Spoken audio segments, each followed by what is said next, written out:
Vamos caminhar para o nosso próximo painel. Nós vamos ter o prazer de receber o presidente do Banco Central do Brasil, Roberto Campos. O Roberto, ele tem a honra e a responsabilidade de ser o primeiro presidente do Banco Central Independente do Brasil. Uma conquista muito difícil, muito árdua, muito longa, mas que está feita e é da maior relevância para a sociedade brasileira. E Roberto, junto com toda a diretoria e o corpo técnico do Banco Central, mais do que nunca tem honrado esse desafio. Acho que o Banco Central brasileiro foi atuante durante o desafio inesperado da pandemia, agiu rápido e, após a pandemia, nesse surto inflacionário global, o Banco Central brasileiro é aquele que também agiu de maneira mais assertiva, mais rápida, com mais firmeza do que todos os outros bancos centrais do G20. E acho que a consequência disso, o Roberto certamente vai falar sobre isso, é que a inflação brasileira esse ano vai ser menor do que a inflação americana.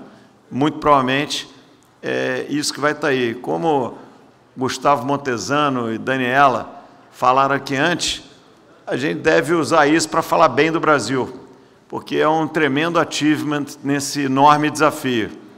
Além dessa atuação mais clássica, o Banco Central, sob a liderança do presidente Roberto Campos, tem sido um inovador. Recebemos vários prêmios e o grande destaque aqui é a criação do PIX, sucesso de público de renda, uma inovação brasileira de classe mundial e que logo, logo vai estar sendo copiada por aqueles que conseguirem executar. Então, acho que o Roberto, em nome de todo mundo aqui presente e dos milhares que estão aí por vídeo nos assistindo, um obrigado aqui da sociedade a esse tremendo trabalho que o Banco Central do Brasil tem feito em um momento tão desafiador, tanto em responder aos desafios, quanto em inovar na direção do benefício da sociedade. Então, é um privilégio a gente ter o nosso Banco Central. Para debater com o Roberto, nosso CEO, o Roberto Sallouti, e, queridos, podemos começar o painel.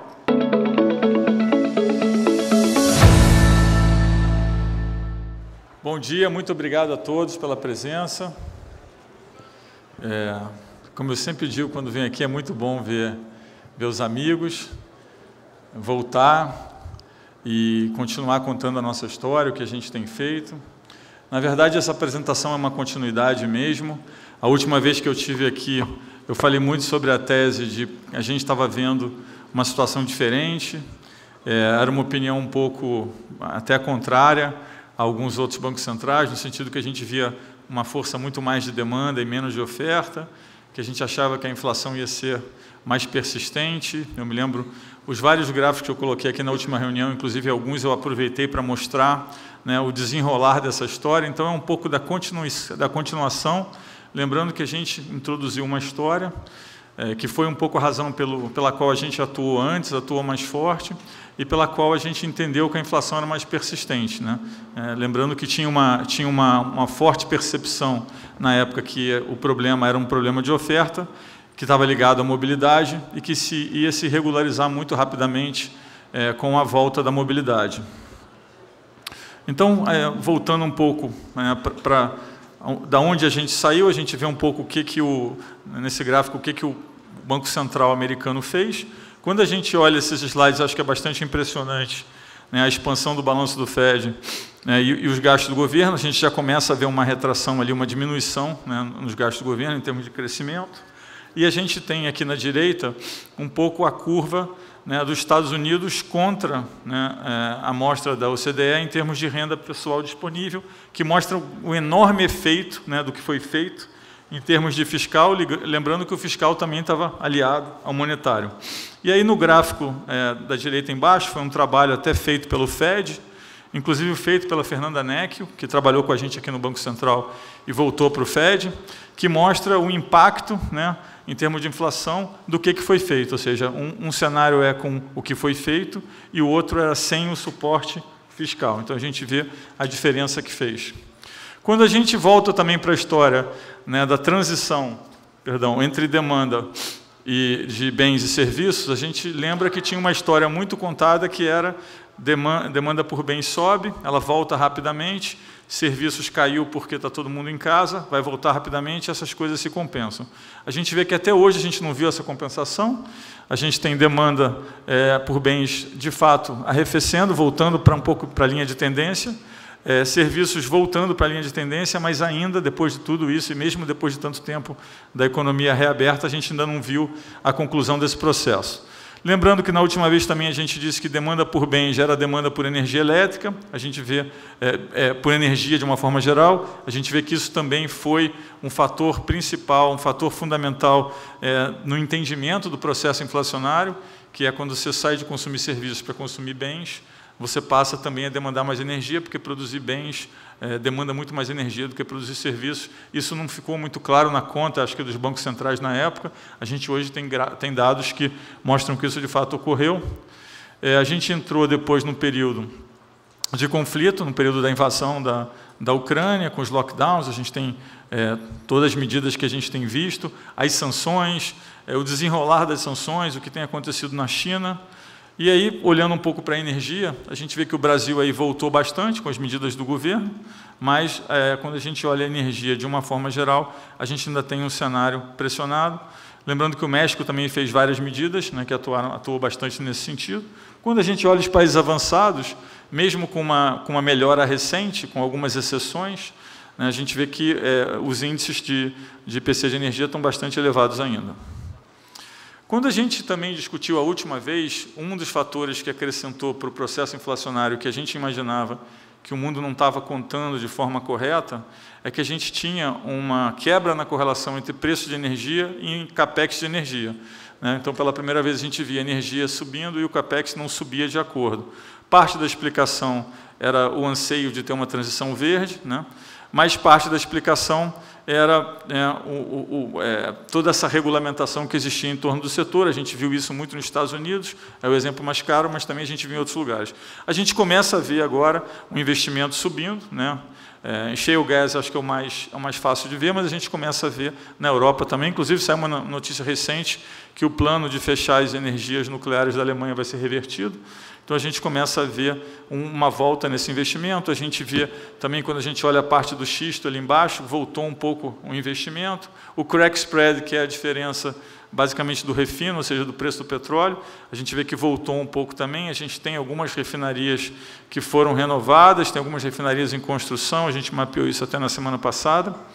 E a parte de metais é onde o capex não voltou, mas aí tem uma história mais particular, que é o crescimento da China.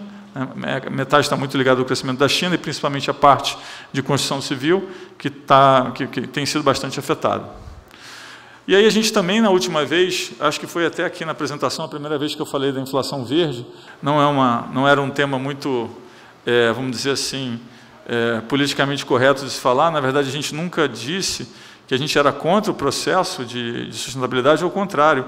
O que a gente disse é que o próprio processo gerava uma inflação verde que fazia com que ele mesmo, o próprio processo, tivesse dificuldades, porque para atingir a transição verde você precisa produzir coisas que, na essência, a produção dessas coisas não são verdes, na essência. Então, a gente mostrou isso da última vez, a gente vê que isso parou de piorar, atingiu um equilíbrio, a gente vê uma retração um pouco, vamos dizer assim, na prioridade da transição verde, acho que um pouco, principalmente na Europa, um pouco pelo que está acontecendo com os preços de energia. Quando a gente fala de inflação, a gente vê a inflação cheia, e aí a gente dividiu em Ásia, América Latina e avançados. Acho que a gente começou a ter um pequeno movimento de arrefecimento, mas quando a gente olha, vamos dizer assim, a figura de uma forma geral, ainda níveis bastante altos, inclusive em alguns lugares com núcleos ainda bastante perto do máximo. Esse slide é um trabalho que foi feito no BAS, na qual a gente participou, que era basicamente dividir os países, ou dividir as ocasiões entre regimes de alta inflação e regimes de baixa inflação, e ver se os regimes de alta inflação produziam algum tipo de inércia, algum tipo de comportamento que faziam com que eles fossem mais persistentes. Então a gente dividiu aí, eles dividiram em regimes de inflação baixa, regimes de inflação alta, e aí o gráfico do meio eu acho que é o mais importante, que é entender o que aconteceu com os spillovers, né, de preços setoriais. Lembrando que a gente, no regime de inflação baixa, tem uma menor variância na inflação, né, porque a correlação cai, e o oposto ocorre nos regimes de inflação alta, e a gente consegue ver aí em vários casos que nesse regime de inflação alta, a gente tem o spillover no nível mais elevado. Então, é um pouco para mostrar que a dinâmica de inflação, mesmo em países onde tinha inflação muito baixa, as dinâmicas de inflação se convergiram. Então, se a gente pegar países emergentes, países desenvolvidos, a gente tem alguns elementos e alguns agrupamentos que a gente faz em termos de correlação entre preços que eles passaram a ser mais equivalentes.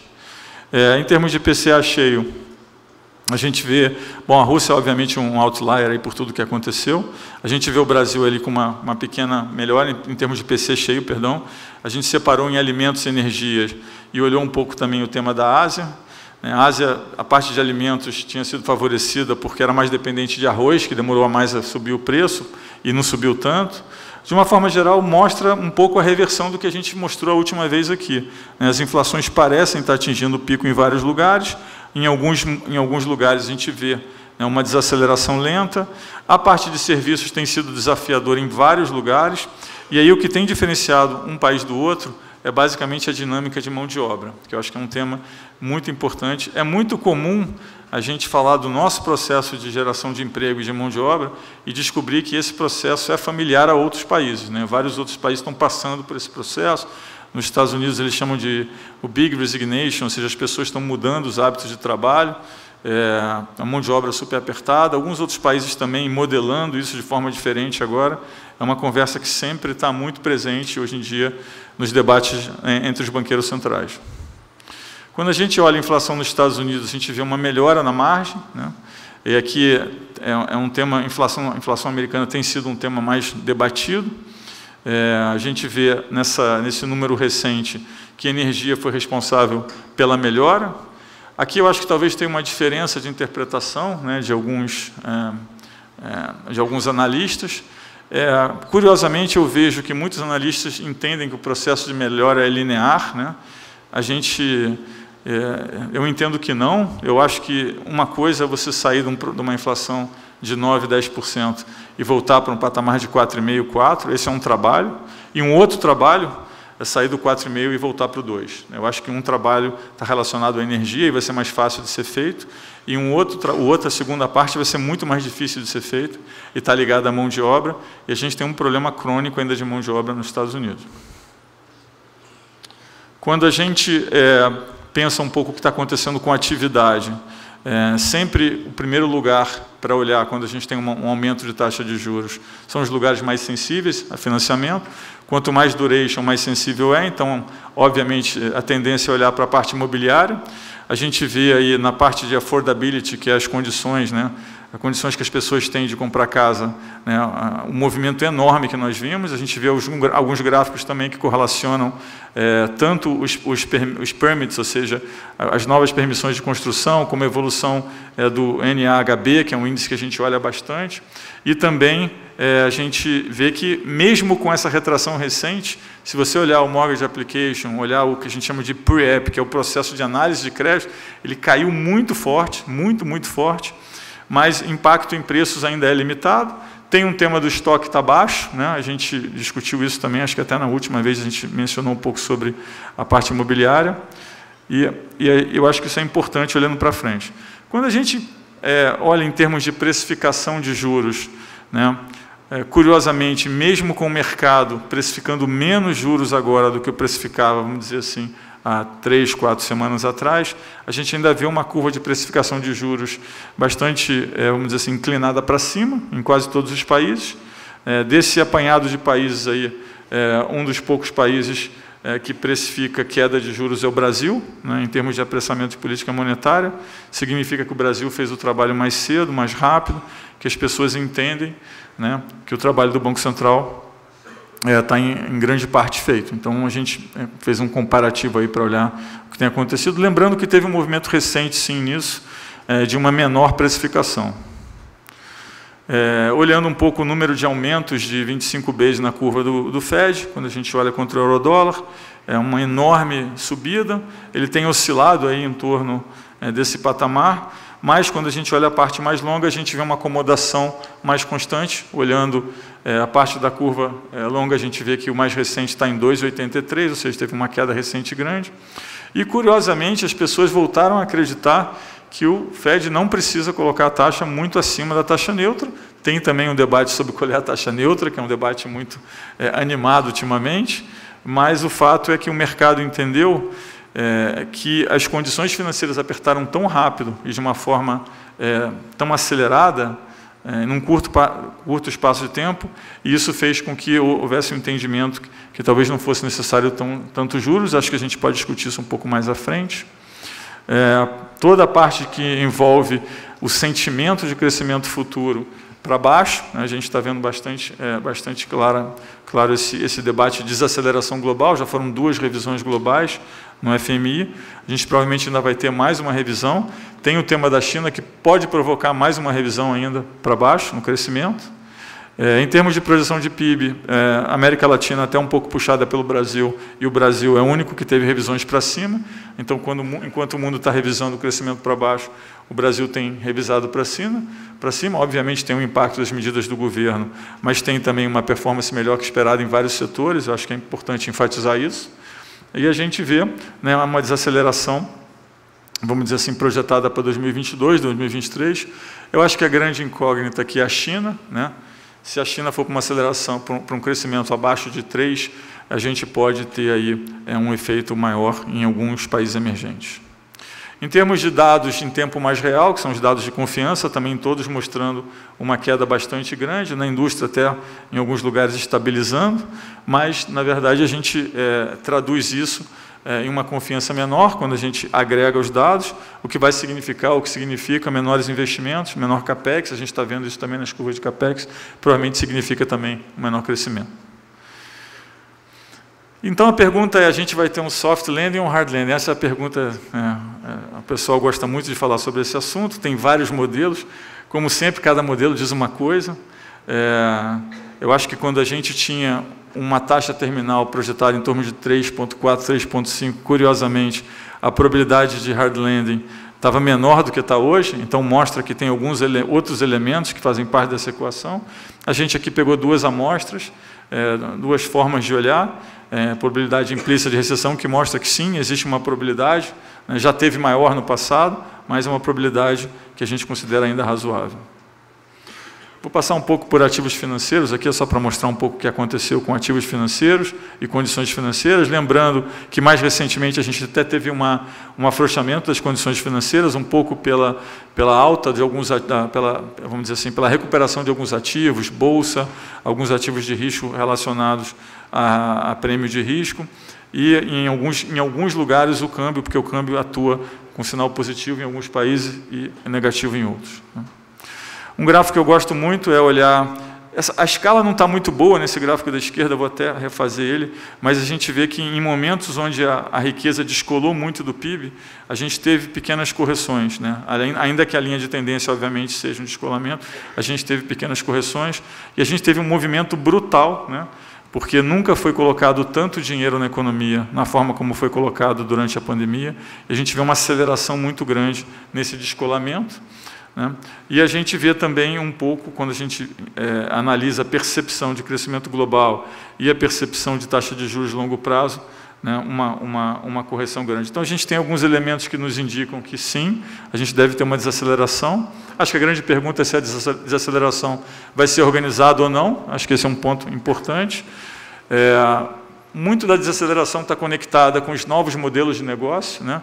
A gente tem aí uma divisão geopolítica que está se formando, a gente tem os conceitos novos que a gente escuta todo dia, o friendshoring, que é você fazer negócios com países amigáveis, o nearshoring, que é fazer negócio com países que estão fronteiriços ou que estão mais perto em termos de logística.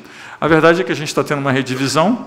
A verdade é que o mundo entendeu que a especialização extrema que foi criada com a melhoria e com o aumento das cadeias globais de valor, ela apresenta algum risco quando a gente entende o processo da pandemia, e inclusive quando a gente vê também um pouco o que aconteceu com a invasão da Ucrânia. Então a gente está tendo uma realocação, a gente tenta fazer um gráfico para ver, né, o que acontece nessa nova divisão, o que o Brasil pode fazer.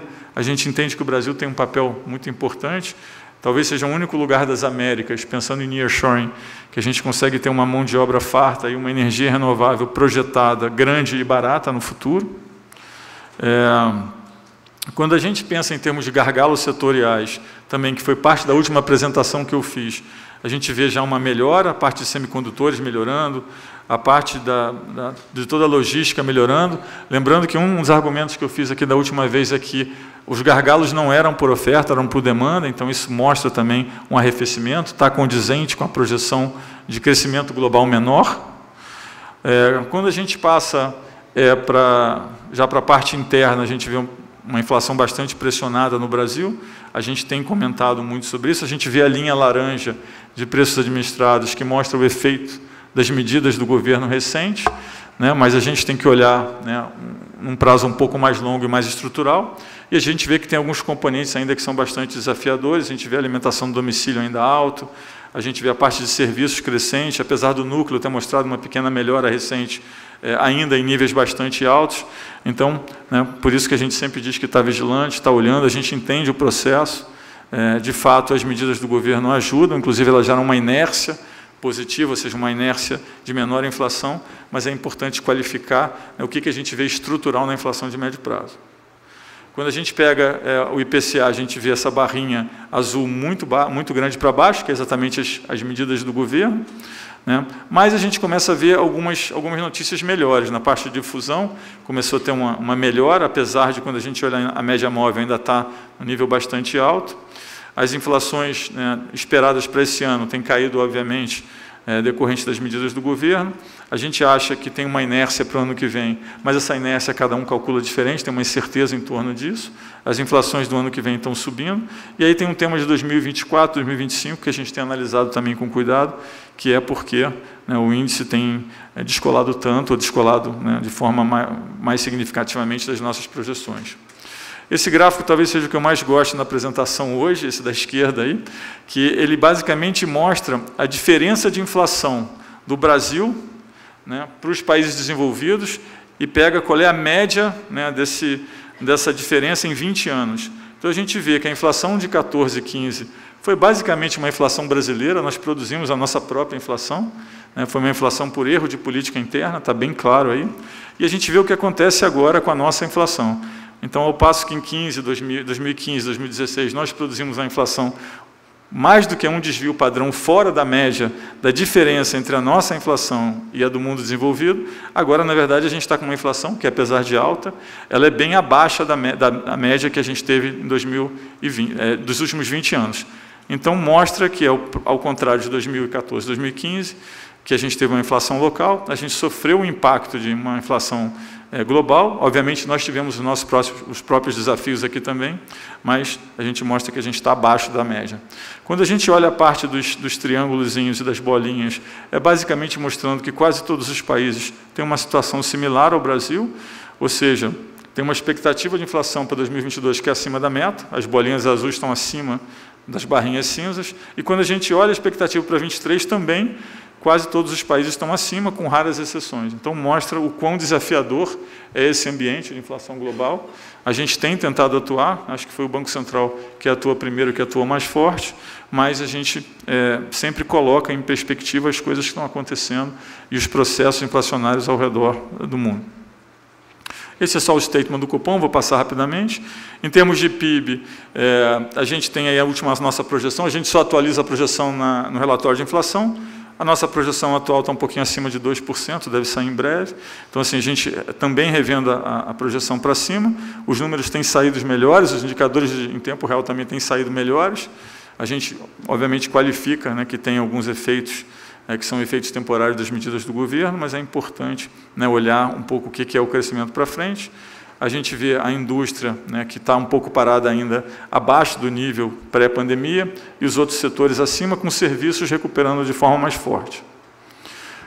A parte de mão de obra, acho que é a grande surpresa. De novo, não é um fenômeno que só pertence ao Brasil, a gente vê isso em alguns outros lugares também, mas acho que a criação de emprego foi muito forte no Brasil, com uma surpresa muito positiva.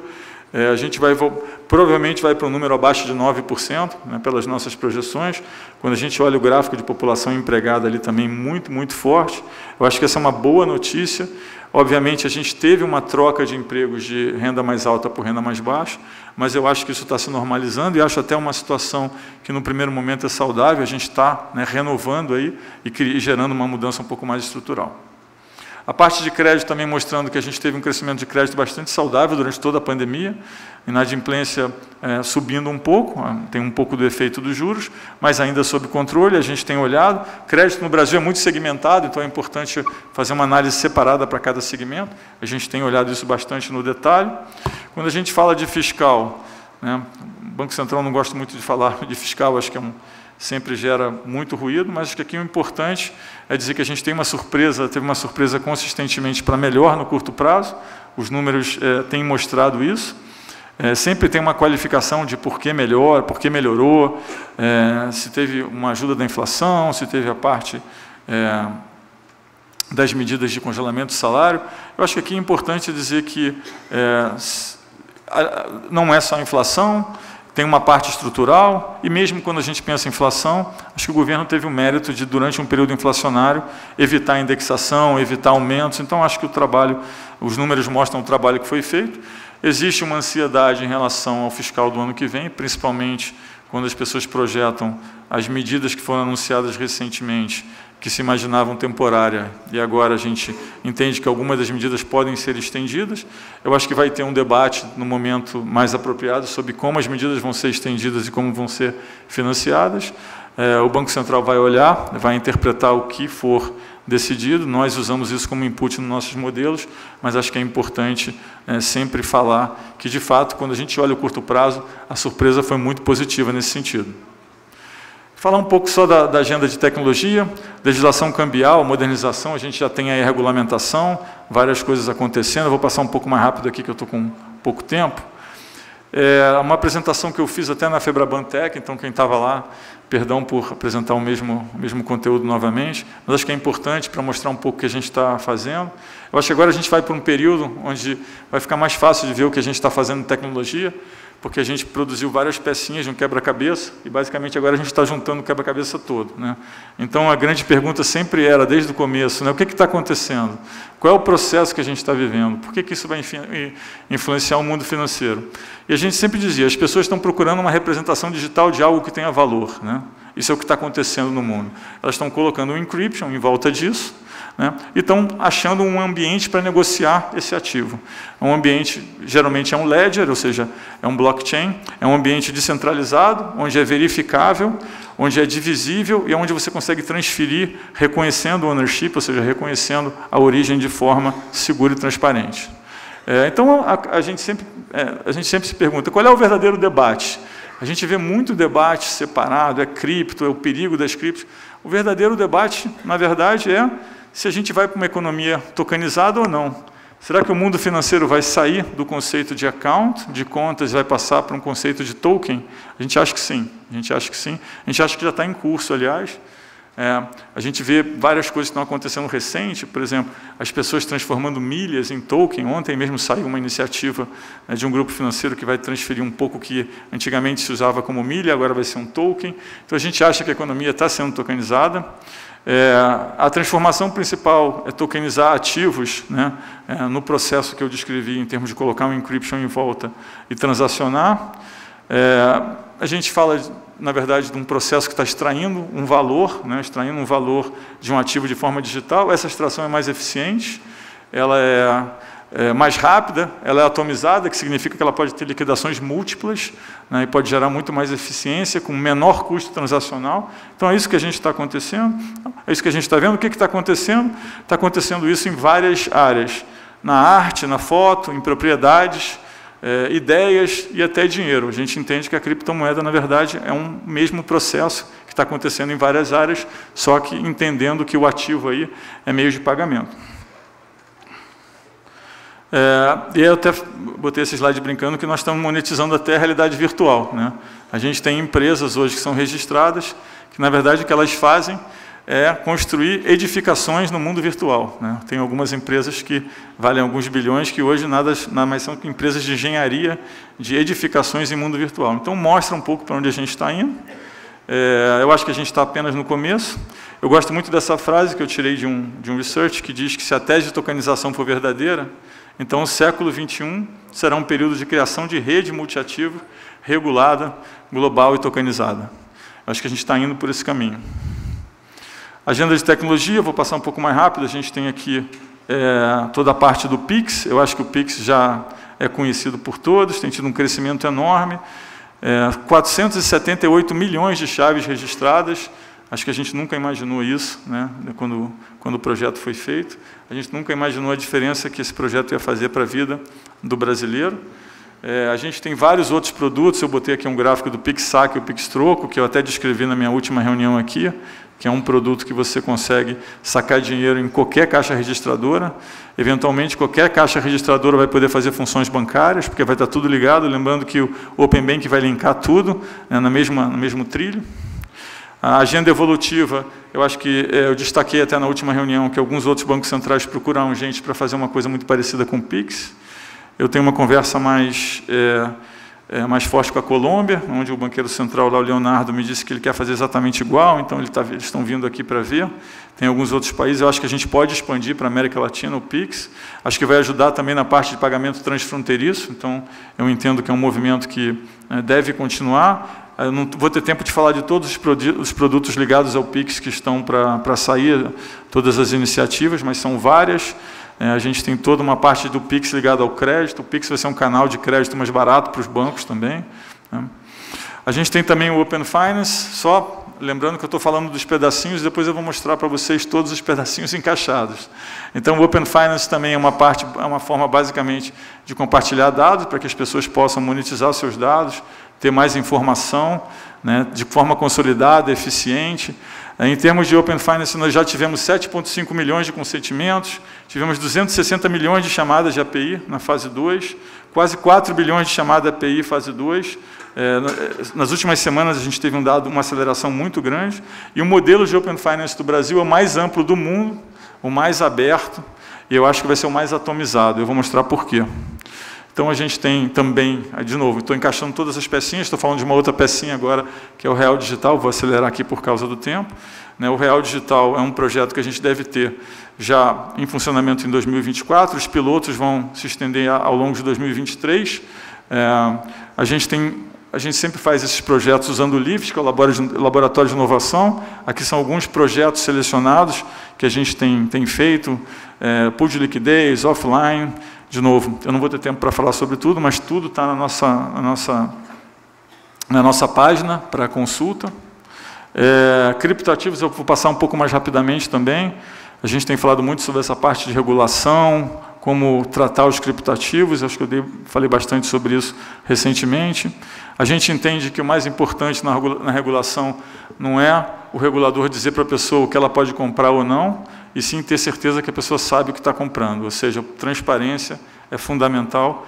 Eu acho que parte do problema que nós temos não está no criptoativo ou no que foi negociado, e sim na transparência que foi gerada. Então, estou indo para o final. Aqui é onde todas as pechinhas se encaixam. Então, esse aqui é um teaser que eu fiz aí para os bancos, uma brincadeirinha. Eu imagino isso no futuro, né? Então, a gente vai ter um app, que vai ser um integrador. Você só vai ter um app, ninguém vai ter 5 aplicativos de banco no celular, não faz o menor sentido. Você vai ter um que vai integrar tudo, o Open Finance vai fazer isso, você vai ter aquele aplicativo, você a briga vai deixar de ser por produto em algum momento e vai ser por canal. Quem tiver o canal que centraliza isso, né, vai ter uma vantagem comparativa. A gente vê algumas pessoas, algumas instituições já investindo em seu canal. E aí a gente tem essa tela que é basicamente todos os seus bancos, os produtos. Então, se você quiser fazer um Pix, você vai apertar no Pix, você vai ter o seu saldo no banco A, B e C, você vai decidir qual é o banco que você quer fazer o Pix. Se você quiser fazer à vista, vai ser um débito. Se você quiser fazer a crédito, vai abrir uma outra tela com todos os seus limites de crédito e, muito provavelmente, em algum momento, você vai ter já a taxa que você vai pagar para aquela negociação, porque os algoritmos de inteligência artificial vão ser capazes de fazer isso. Você vai ter também a parte de ativos tokenizados, lembrando que tudo está tokenizado, então você pode fazer atomizado e tokenizado, se você quiser. Vão ter os investimentos, tanto virtuais, tanto analógicos quanto digitais, outros serviços. Então, essa é uma carteira, vamos dizer assim, virtual, uma carteira física, e você também vai ter a carteira digital. Lembrando que os bancos vão emitir os stablecoins, um pouco que eu vou falar, talvez, na parte de Q&A. Então, você vai ter uma carteira digital, que você vai ter os stablecoins emitidos pelos bancos, que vai ser, na verdade, a moeda digital brasileira. Você vai ter outros stablecoins também, você pode pegar e fazer um Pix, comprar um stablecoin ou vender. Você vai ter stablecoins do governo, você vai ter outros stablecoins, você pode ter outros criptoativos. Você vai ter 2 botões embaixo, onde você vai apertar e vai ter uma posição consolidada. O produto que vocês, que são investment bankers, vendem para as empresas, que chama cash management. Na verdade, a gente vai ter isso pessoa física, muito mais eficiente. Não vejo por que não ter, com todas as peças que existem, é fácil fazer isso. Você vai ter uma posição de fluxo de pagamento, onde você vai ver todos os seus pagamentos. Hoje você tem aqueles cartões de crédito que você usa, que vem na fatura assim, 5 de 2, 2 de 5, 5 de 8, você não sabe o que é. Você vai ter tudo integrado. A parte de crédito você vai poder fazer atomizado, seja com liquidação múltipla ou não. E aí, as últimas 2 provocações que eu fiz é que tudo isso deveria escoar para uma carteira de dados. Todos os negócios que você faz vai construir uma carteira de dados, que vão ser seus dados financeiros. E eu acho que aí tem um ponto muito importante, que não vai ser no curto prazo, mas eu acho que a gente consegue fazer no médio prazo, que é as pessoas conseguirem monetizar os seus próprios dados. Hoje, os seus dados ficam com as empresas, não é feito de uma forma organizada, você não tem alcance e não consegue monetizar. Então, eu acho que tudo que... eu imagino que você vai ter um que a gente chama de D-Wallet, que é uma digital wallet, uma carteira digital que vai estar conectada com tudo isso. E aí, uma outra coisa que a gente fez, a gente até achou que os bancos já iriam fazer, mas não fizeram até agora, que é o offline, que hoje você vai pagar com o Pix, você tem que ir lá, botar a cara, entrar no app do banco. A gente sempre imaginou que os bancos iam fazer alguma coisa tipo um offline, que é como se fosse uma carteira com poucas moedas, só para pagar o básico do dia a dia, só que esse offline. Você é transferido online offline, você não precisa nem estar ligado. E aí, para aquele offline, a entrada seria mais fácil, a autenticação mais fácil, na verdade, seguiria os mesmos protocolos do celular, e seria como ter uma carteira, só que ela está dentro do seu celular, e ela foi uma transferência feita da sua conta para uma conta offline. A gente entende que isso dá para fazer já hoje, e com esse sistema você vai ter isso de uma forma mais eficiente. Então, aqui contei um pouquinho a história de todas as pecinhas se encaixando. Não deu para falar muito sobre a moeda digital, mas a gente pode falar agora. Desculpa, já excedi meu tempo. Muito obrigado.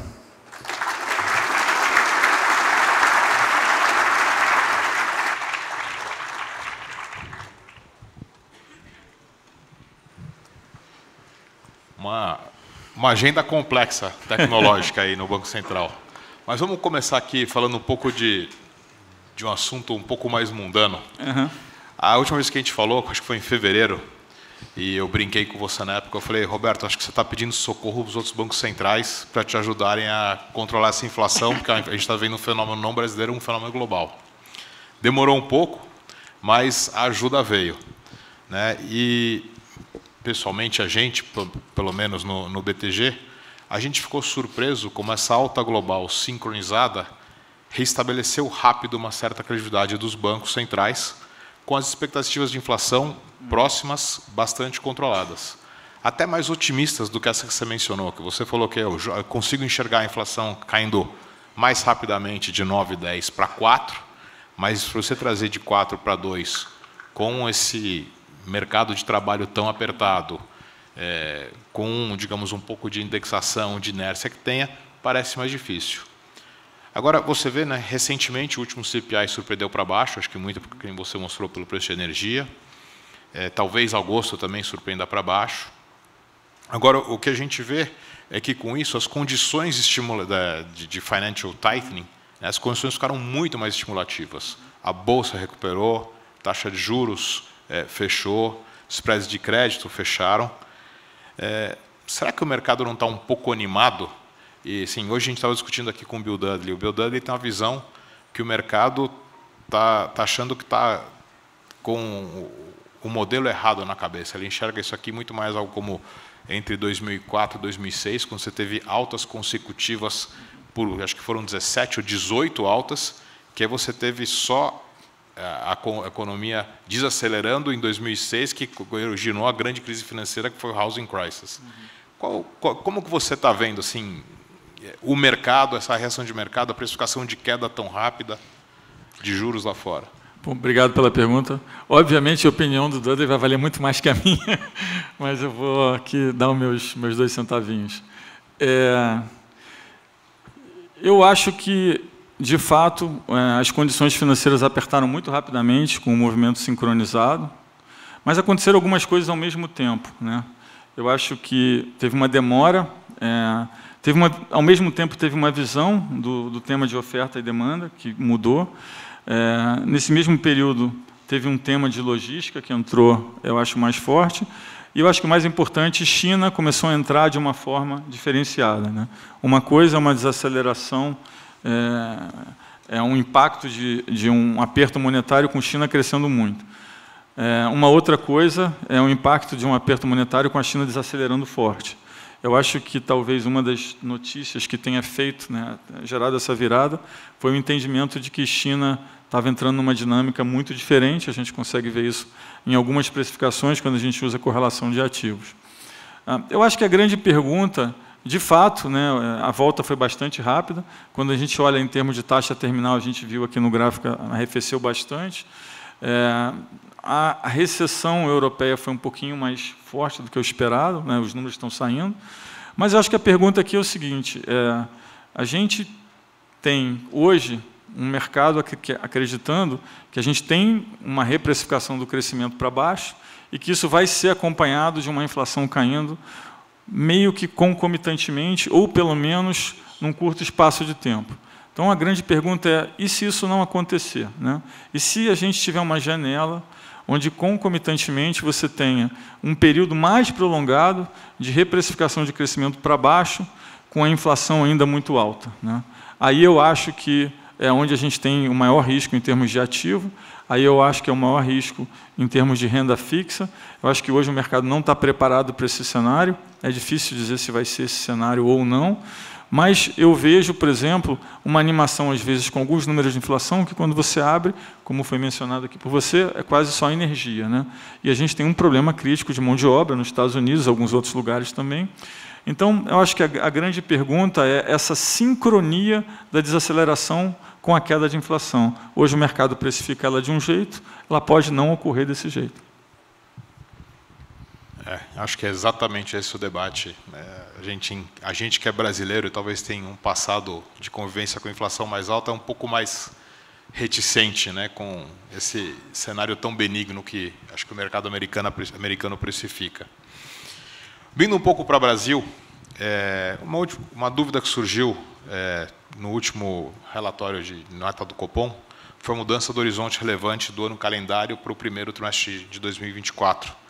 Né, quando você tentou tirar do fator de decisão fatores temporários, né, que foi o caso dos impostos nos combustíveis. Agora, essa mudança estrutural, isso aqui vai ser rolado para frente, ou é algo conjuntural das mudanças tributárias? O Banco Central vai manter a meta de ano calendário, ou o nosso Banco Central virou oficialmente o Inflation Forecast Targeter? Não, vamos lá. Primeiro, acho que voltando, acho que o principal desafio é num ambiente de tanta incerteza e com tantas coisas acontecendo ao mesmo tempo, de forma que sejam muito difíceis de ser modeláveis, é sempre um desafio, né, calibrar isso na comunicação. Então, a primeira coisa que a gente tentou expressar é, olha, existia um entendimento, principalmente por parte do governo, olha, as medidas do governo são muito boas para o Banco Central, porque estão caindo a inflação. Eu sempre dizia, olha só, vamos categorizar esse debate.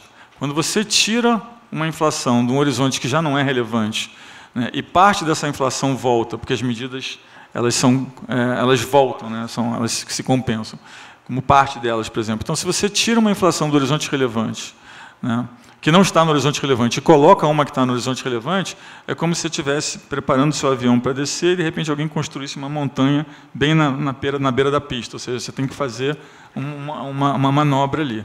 E aí a questão é, qual é essa manobra que eu tenho que fazer? Então, quando você tem que fazer uma manobra como essa, eu acho que a melhor forma é, eu vou atuar onde eu tenho mais certeza e vou atuar menos onde eu tenho mais incerteza.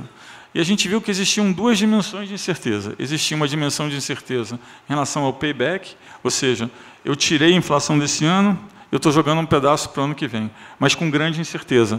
Algumas pessoas tinham uma estimativa muito diferente de outras em relação a quanto que ia para o outro ano, né? Então, aqui é um elemento de incerteza. Então, se você trabalha com simplesmente alongar o horizonte, fica muito difícil porque você tem essa incerteza em relação ao que vai voltar. Tem uma outra dimensão, que era a dimensão tempo, que a gente achava que tinha menos incerteza.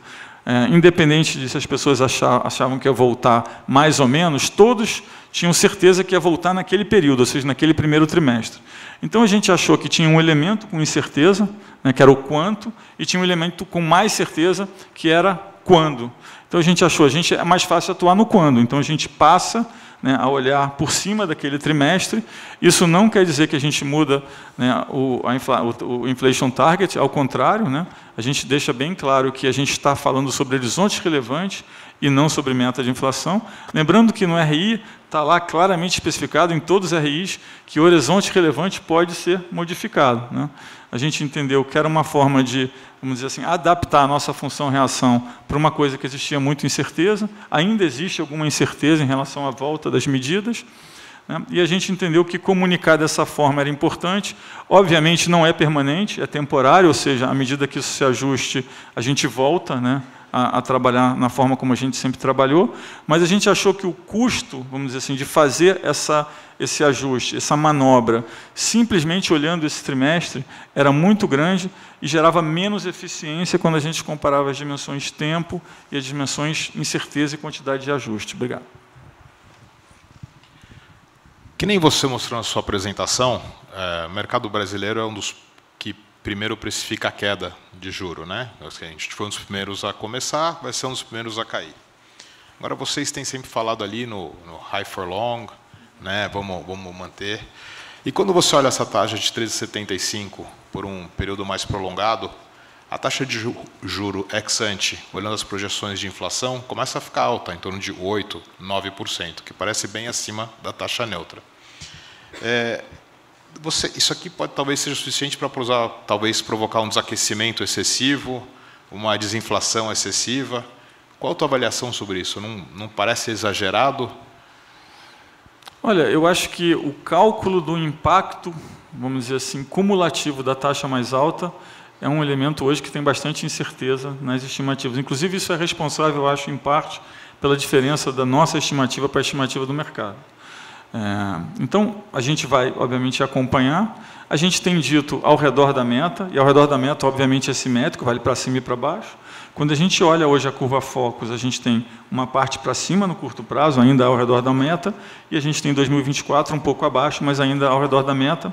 A gente não entende que isso tenha nenhum tipo de inconsistência, a gente acha que está consistente com a nossa mensagem, e a gente tenta sempre qualificar que tem uma grande incerteza, uma coisa que está acontecendo que nunca aconteceu na história, na forma como está acontecendo, e às vezes a gente tem 0,10, 0,15 para baixo ou para cima, que a gente tem que entender que é um pouco de sintonia fina, né? Novamente, voltando para a tua apresentação, você mostrou ali o mercado de trabalho.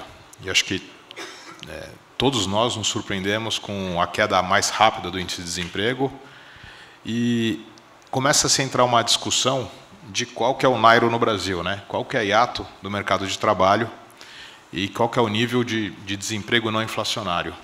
Vocês têm alguma estimativa sobre isso? Vocês têm algum estudo sobre o impacto da reforma trabalhista na taxa de desemprego de equilíbrio?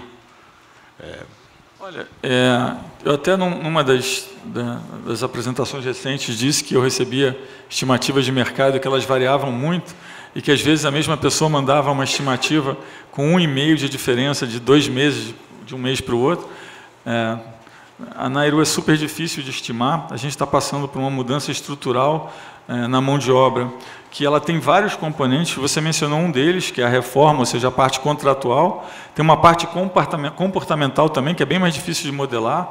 Quando eu converso com outros bancos centrais e falo como é que vocês estão fazendo, modelando, todo mundo reflete, mesmo os que já têm isso mais bem, vamos dizer assim, sedimentado, dizem, não, isso tem sido muito difícil de fazer.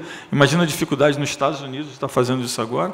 Então, o que a gente disse, a gente não comunica qual é o nosso número, o que a gente disse no comunicado é que a gente acha que tem espaço, né?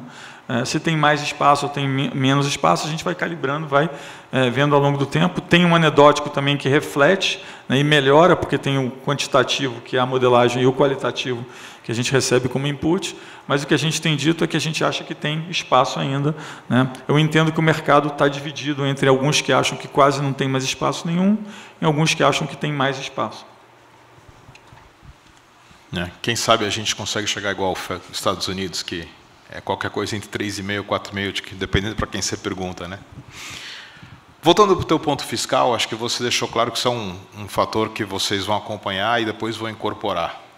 Então, acho que é justo assumir que nas projeções atuais vocês estão prevendo que qualquer que seja o próximo governo, você vai ter uma política fiscal responsável, onde claramente você tem uma trajetória de dívida controlada e que, se não for isso, você vai incorporar no cenário? É justo afirmar isso? Eu acho que é justo dizer que é um desafio grande, porque qualquer pessoa que sente na cadeira vai ter um desafio imediato grande de olhar para o social e, ao mesmo tempo, olhar para a estabilidade da dívida, né? Eu acho que isso a gente pode dizer. Eu acho que a gente pode dizer também que existe uma preocupação com a prorrogação das medidas e a forma como vai ser prorrogada.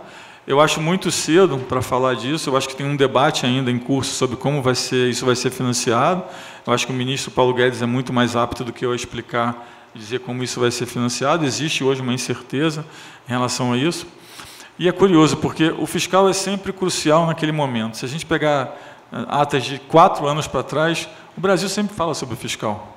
O fiscal sempre está em perigo, sempre tem alguma coisa relacionada com o fiscal. É super interessante quando eu resgato, às vezes eu faço isso, resgato o material do passado e parece que é um flashback sempre, porque sempre tem algum problema de fiscal, sempre alguém tem dizendo o fiscal, essa medida do governo foi populista. Então, assim, eu acho que a gente tem que colocar isso em perspectiva. Sim, existe uma preocupação, né? A gente trabalha sempre com a sustentabilidade da dívida e eu acho que vai ser muito desafiador, independente de quem tenha que fazer esse plano, de fazer essa gestão, de olhar para o social e olhar para o equilíbrio da dívida ao mesmo tempo. A gente, como país, podia botar essa discussão para trás, né? E botar claramente uma política fiscal crível e focar em produtividade. Acho que todos nós ganharíamos. Não podíamos ter um quadro sobre macro sem falar de câmbio, né? Analisando os fundamentos, não te parece que o real está um pouco desvalorizado? As contas externas estão equilibradas, acabou o movimento técnico do overhead, mesmo com os Estados Unidos subindo a taxa de juro, o diferencial de taxa de juros fora do Brasil está bastante alto. Não parece, sim, por qualquer medida que você analise, que o real ainda está barato demais? Olha, o real foi a melhor moeda, né, do ano, tem tido uma performance melhor que os outros. Eu acho que perdeu para o rublo, né? Perdeu para o rublo. Mas o rublo eu não sei, né? Acho que não sei o quão negociável está, a gente não acompanha de perto. Não posso estar falando alguma besteira aqui, mas verdade. Tirando o rublo, que tem tido uma volatilidade muito grande, o Brasil é a melhor moeda. Eu acho que a gente tem visto algum fluxo de entrada. A parte de, vamos dizer assim, greenfield, de projetos mais persistentes, a gente entende que o fluxo tende a se intensificar. Eu acho que tem uma parte geopolítica que vai fazer com que o fluxo se direcione mais para o Brasil. Eu nunca vi banqueiro central receber ligação de empresa americana dizendo que quer vir para o Brasil. Isso tem acontecido recentemente. Acho que eles tinham que ligar para o Montezano. Aliás, eu sempre passo o telefone do Montezano. Então, assim, eu vejo isso. Então, assim, eu acho que o fluxo é a gente fazendo o nosso dever de casa fiscal, passando a mensagem de responsabilidade, conduzindo a política monetária, né, como dizer assim, de forma vigilante, com cautela. Eu acho que a gente tem se diferenciado, né? Eu acho que A parte das críticas são injustas, acho que tem sido feito um trabalho bom, a gente tem se diferenciado. Curiosamente, quando eu vou nos fóruns internacionais, eu escuto muito mais elogio do que nos fóruns locais, o que faz a gente pensar, né? Então, mas eu acho que o fluxo tende a se intensificar. O Banco Central não faz projeção de câmbio, tem um tema de Petrobras, que tem uma operação relativamente grande, que impacta também. Mas eu entendo que o movimento de fluxo, tanto pelo geopolítico, quanto pelo que está acontecendo na parte macro, tende, né, a favorecer um fluxo positivo para o Brasil. E vale ressaltar esse ponto que você falou, a gente também tem visto investidores visitando o Brasil, pedindo reuniões, querendo se informar, que a gente não via há mais de uma década. Então, acho que parte por mérito nosso e parte até pela situação geopolítica, realmente, se a gente conseguir tirar essas incertezas fiscais da frente, tudo indica que a gente deva voltar a ver o fluxo crescer. Vamos falar um pouco de Central Bank Digital Currency. Acho que tem uma grande dúvida com várias pessoas que eu falo, com vários banqueiros, que você falou da tokenização de depósitos. E a grande dúvida é, isso vai impactar o efeito multiplicador da moeda? Isso quer dizer que o depósito vira como se fosse caixa, ou ele segue no banco para o banco poder emprestar e com isso ter o multiplicador, efeito multiplicador da moeda, gerando crescimento, etc. Qual é a visão de você? Se puder explicar um pouco mais, eu vejo que quando você fala com pessoas que estão acompanhando de perto, elas têm dúvida de como funciona isso. Não, excelente pergunta.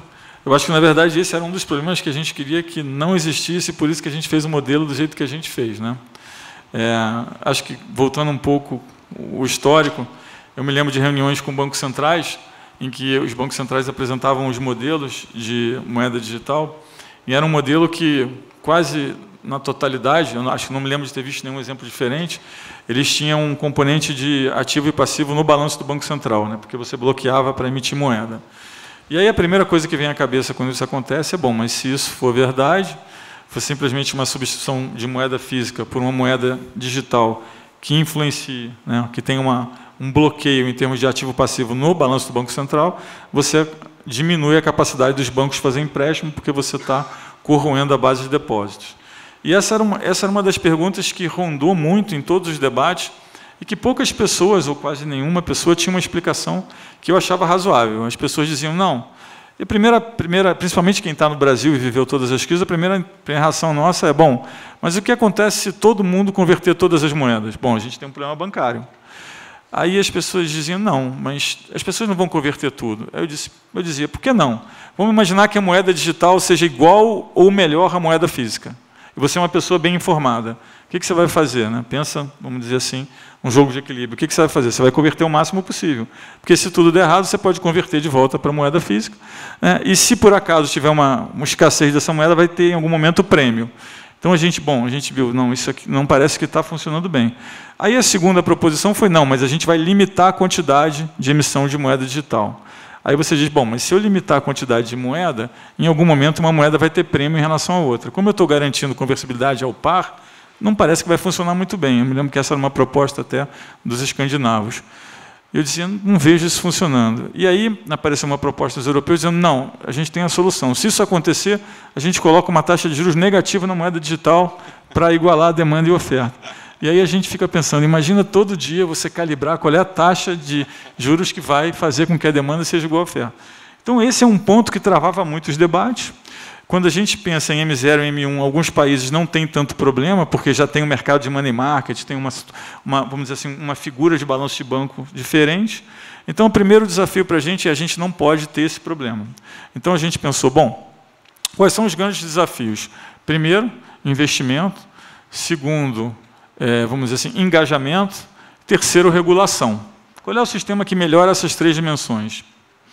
Se eu fizer uma moeda digital, onde os bancos emitem um token em cima dos depósitos, engajamento eu sei que eu vou ter, porque os bancos é que vão estar emitindo essa moeda e vai favorecer muito a parte tecnológica dos próprios bancos. Regulação é muito mais fácil, porque se a moeda digital ela é um depósito tokenizado, ela vai herdar toda a regulação de um depósito, de um sistema de depósito. Então é muito mais fácil do que o que está sendo desenhado em termos de regulação em outros países. E em termos, vamos dizer assim, de olhar né, o sistema como um todo, em termos de custo, é mais barato também, porque os bancos, assim como o Pix, vão pagar por parte do desenvolvimento, que é um desenvolvimento para permitir que você tokenize o depósito. A gente achava também que tinha uma parte de externalidade positiva, que é, se o banco está tokenizando o depósito, a gente vai entrar naquele mundo que eu desenhei, que é você ter ativos e passivos no balanço do banco de forma tokenizada. Isso melhora a gestão. Se o banco vai melhorar a securitização de ativos no balanço do banco, você passa a ter ativos transacionando em plataforma de blockchain, que significa que você tem liquidação atomizada, você pode fazer liquidação múltipla com vários ativos. A gente vê a vantagem que isso é em alguns fundos que estão sendo criados lá fora. Então, a gente entendeu que tinha uma correlação muito positiva na parte de tecnologia, diminuía o custo de regulação, aumentava o engajamento e diminuía o custo de fazer o projeto em si. Então, em relação à pergunta inicial, é claro que se você tem um depósito e faz o stablecoin, você continua com o depósito. Na verdade, a gente tem que pensar na mesma forma como o STR funciona hoje. Hoje o STR funciona, você tem, né, uma garantia do Fiat Money, você tem uma liquidação e no final você encaixa os pedaços entre os depósitos bancários. Você vai fazer isso numa outra camada de forma digital. Se algum banco tiver com excesso ou com dívida, né, nessa conta de chegada, pode ser emitida a moeda digital pelo Banco Central para garantir isso. A gente herda também um pouco da garantia de depósito que já existe hoje sobre os depósitos. Então, assim, eu tenho até uma figura, não trouxe aqui um desenho mais complexo de como é que isso funciona em relação ao que já existe hoje, mas respondendo a sua pergunta, o principal é exatamente não afetar a capacidade dos bancos de dar crédito. É justo afirmar que vocês querem ser o primeiro banco central do mundo a lançar CBDC no varejo? Então, esse é um outro ponto interessante, porque quando a gente se reúne em alguns bancos centrais, eu acho que movidos muito por um banqueiro central que estudou muito isso, que é o Ravi Menon, que é o Banco Central de Singapura, ele tem uma ideia de que a moeda digital deveria ser wholesale, ou seja, deveria ser uma moeda de atacado. E na cabeça deles, a principal função da moeda digital é fazer pagamento transfronteiriço. E a gente tende a não concordar muito com isso, por duas razões.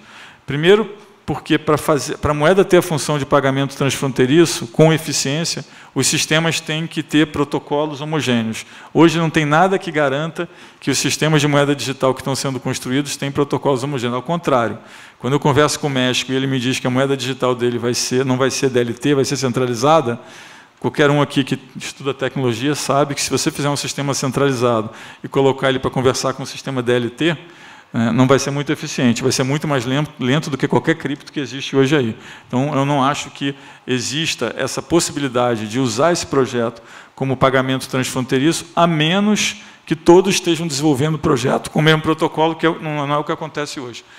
E o segundo ponto é entender que essa liquidação entre wholesale, entre grandes, vamos dizer assim, grupos, ela gera um sistema de pagamento instantâneo e eficiente.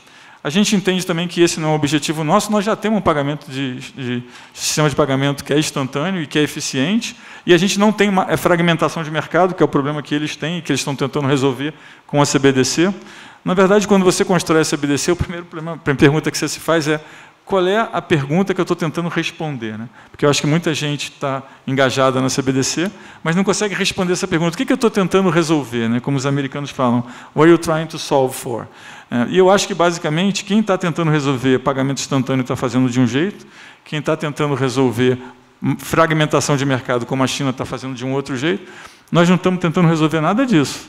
O que nós queremos fazer é exatamente aquela figurinha que eu mostrei no final, onde você tem um mundo integrado e atomizado dentro do aplicativo de uma pessoa, onde ela tem a opção de navegar em ativo físico ou virtual, de transacionar um com o outro, porque a gente acha que isso é o que faz o mundo de finanças descentralizadas, que é o que a gente chama de DeFi, chegar mais perto do mundo regulado.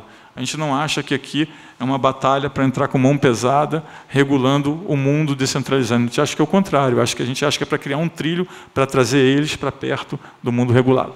Obrigado.